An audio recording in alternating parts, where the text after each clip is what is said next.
to my mind, one of the most important bits, the NED closed session, which I typically tend to do at the end because I like to reflect on what we've seen and use that to check in with people about, what are the priorities, what are the decisions we think we've taken, how we track to the next meeting. And so use the end of the first board meeting to figure out your interactions before the next one. Obviously, if things come up, you've got an acquisition or disposal or something like that, you need to time manage that.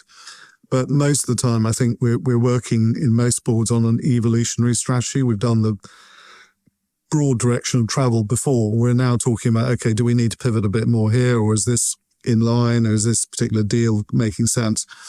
And so you tend to be able, I think, to track it using the meetings as the tent poles of the progress. And then, to my mind, one of the most important is actually tracking decisions, which sounds really, again, basic. But you can spend 3 hours discussing a 5-year plan, and the plan is approved. And you're going, yeah, well, what actually have you approved? You've got to talk, is there a change in capital involved? Have you stopped something? Have you started something? Be really crystal about that is super important for boards to know actually that where they are and what they're really doing.